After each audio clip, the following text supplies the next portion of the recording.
አፍሽን ዝጊ እሺ ካልሆነ ግን እኔ ዘጋልሻለሁ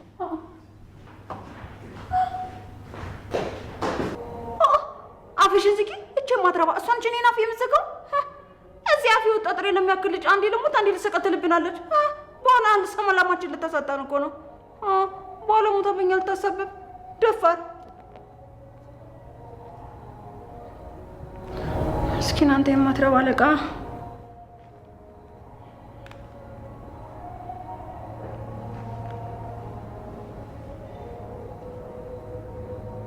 አቤት ምንድነው በዚህ ሰዓት የደወልሽው መቼም የሚጠቅመኝ ነገር ተሳውቂኝ ነው አዎ አይውል ዝም ቆይ ስማኝ አሁን ናታን ከቤት እየወጣ ነው ልንገርህ ብዬ ነው ማለት አሁን ከግቢ ወጥቷል እርግጠኛ ነሽ አዎ እርግጠኛ ነኝ ባሉ እንዴት በዚህ ጨለማ አድርውልላለሁ እንዴ ሰዎቹ በሙሉ በር ላይ አሉ እንዴት ቤት አልፎ ሄደ ቆይ ቤታችሁ ሌላ በር አለው እንዴ አረ በጭራሽ አንድ በር ብቻ ነው ያለው እንዴ ስለምን በር ነው የምትወረው በደንብ አጣሪና ሳውቂ ፈጣሪ ያውጣኝ አለቃ ስለ የትኛው ሁለተኛ በር ነው የሚወረው ወይ ጣጣ ሌላ ጣጣ መጣብኝ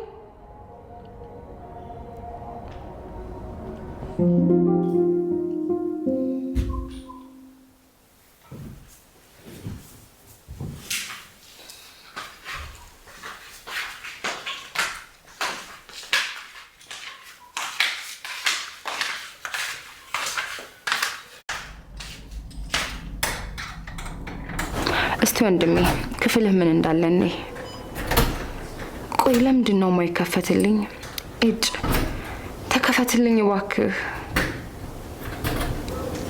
እጭ እባክህ ተከፈትልኝ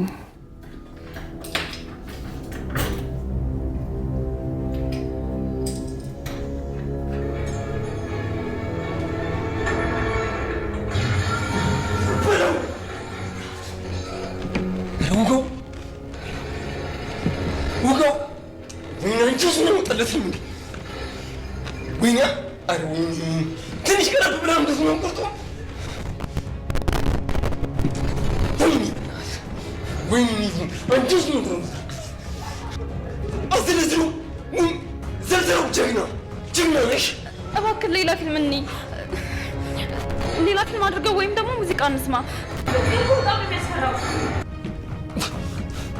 ውጋው አልወጎ ጀግና ነው ልጅ ደግሞ ታውቂያለሽ ከተቃራኒ ጎን መቆም ደስ ይለኛል ሁሉም ሰው የሚደግፍ ሳይመችኝ ውጋው ነው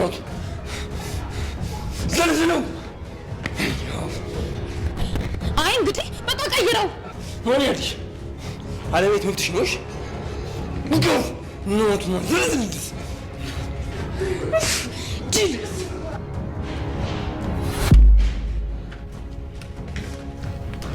የኔ ንግስት እንዴት ዋልሽ መጥቻለሁ አንተ ማትረባ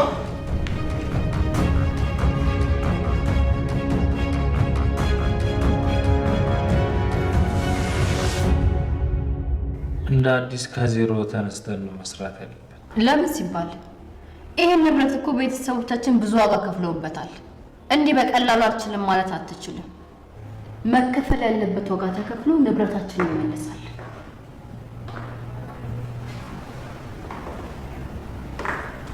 ወይዘሮ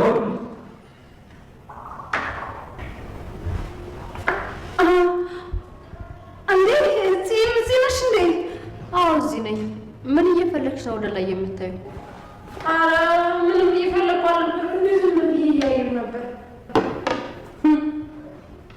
ዛሬ እየተንሻፈክሽ ግን ከማን እንደምትደበቂ እንደው ለማወቅ ከማን እንደምትደበቂ አንቺ ደግሞ ምን እያልሽ ነው ደግሞ ከዚህ ቤት ከማን ልሸሽ እችላለሁ እኔ ምን አውቃለሁ ተንኮለኛ ሰዎች እንደ ሁሉ ጊዜ መደባበቅ ነው ስራቸው በቃው መጨቃጨቃችሁን አቁሙትና ሉሊትዬ ነይ እስኪ አብረን ቁርስ እንብላ አይ ሉጣ ይቅርብኝ ረፍዶብኛል እባክሽ በዛው ላወራሽ ስለፈለኩኝ ነው ምግቡን በልተን እንጨርስና ከዛ በኋላ ብቻችን ሆነሽ የማወራሽ ነገር አለኝ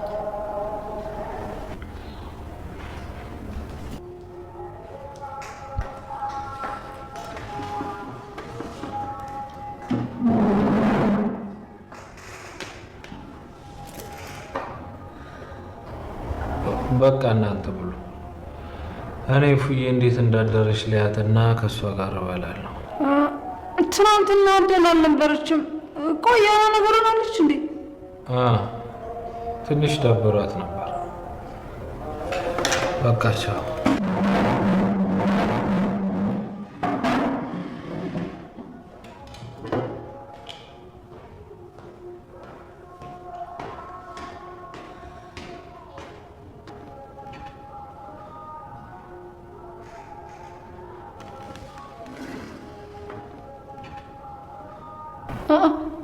ምንድነው እንደዚህ የምታፈጭብኝ?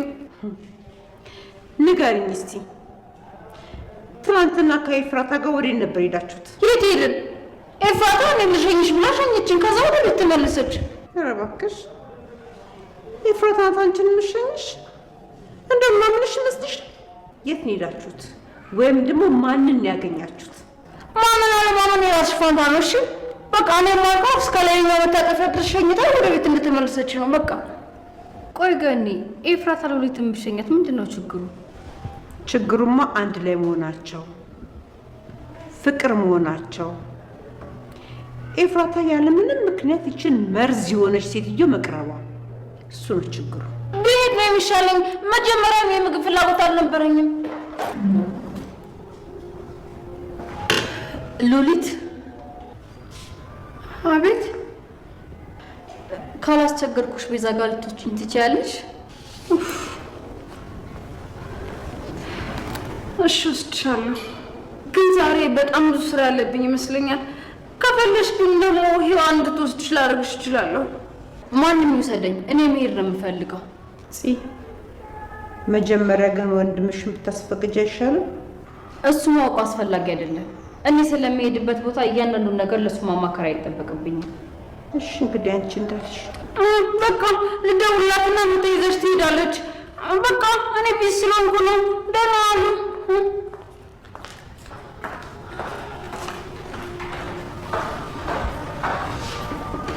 ጽዮን ልጄ ደህና ነሽ አይደል? ዛሬ ደግሞ ካሉትሽ ቆጣ ቆጣ ብለሻል። አይ አልተቆጣሁም። እሺ እንግዲህ አንቺ እንዳልሽ።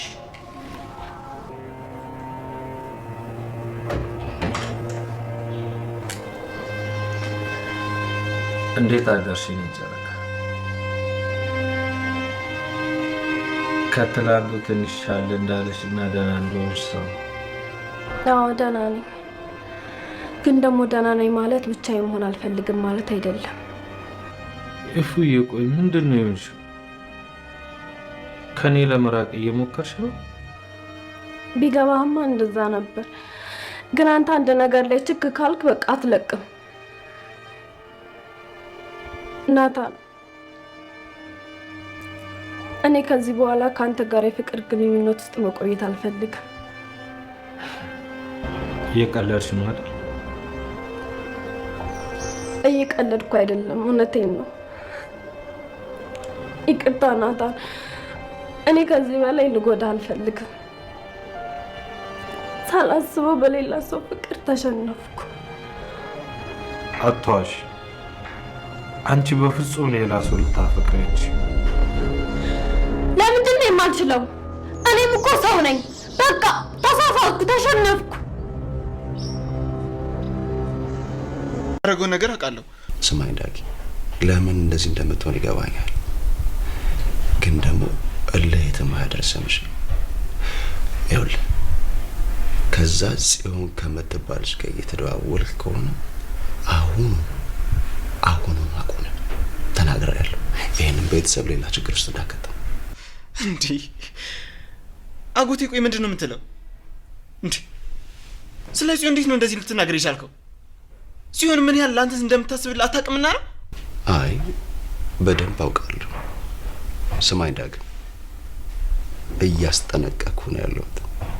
እንደ እድሜ ሆነ ተቀመጠ። አንተም እናትም እኔም ያለብን ችግር ይበቃናል። ይኸውልህ አንድ ነገር ብሰማ ግን የማይሆን ነገር ነው የሚፈጠረው። ደግሞ ሁለተኛ እንደዚህ አይነት ነገር እንዳትመልስልኝ። እሺ በቃ አንተም አትናደድ፣ ደግሞ ትታመማለህ።